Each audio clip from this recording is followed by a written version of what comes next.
आकाशवाणी नागपूर. नेहा क्षीरसागर आपल्याला ठळक बातम्या देत आहे. महाराष्ट्रात विधानसभा निवडणुकीपूर्वी राज्य सरकारनं मुख्यमंत्री युवा कार्य प्रशिक्षण योजना आणली होती. या प्रशिक्षणार्थींना रोजगार देण्याचे आश्वासन तत्कालीन मुख्यमंत्र्यांनी दिले होते. आता त्या तरुणांना रस्त्यावर सोडले आहे.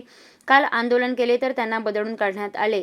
ही कसली व्यवस्था, असा आक्रमक सवाल काँग्रेस विधिमंडळ नेते विजय वडेट्टीवार यांनी उपस्थित केला. यावर उत्तर देताना मंत्री मंगल प्रभात लोढा यांनी या प्रशिक्षणार्थींना आम्ही नवीन योजनेत सामावून घेऊ, आम्ही याबाबत नवीन धोरण करणार आहोत, असे आश्वासन सभागृहात दिले.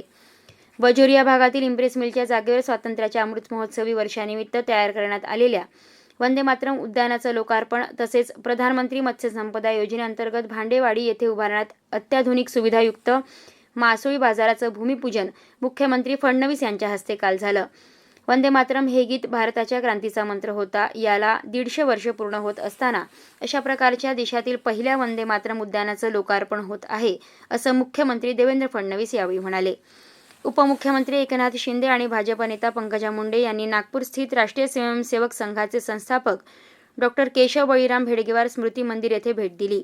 यावेळी त्यांनी डॉक्टर हेडगेवार यांना श्रद्धांजली अर्पण करून त्यांच्या स्मृतींना उजाळा देत राष्ट्रीय स्वयंसेवक संघाचं कार्य, संस्कार आणि राष्ट्रभक्ती मजबूत करण्यात महत्त्वाचं आहे, असं ते यावेळी म्हणाले.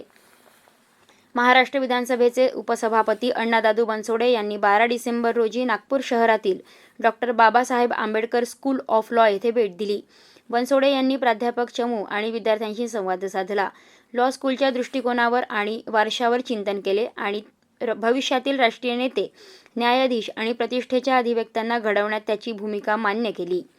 याबरोबरच हे बातमीपत्र संपलं. यापुढील बातमीपत्र सायंकाळी 6 वाजता प्रसारित केलं जाईल. नमस्कार.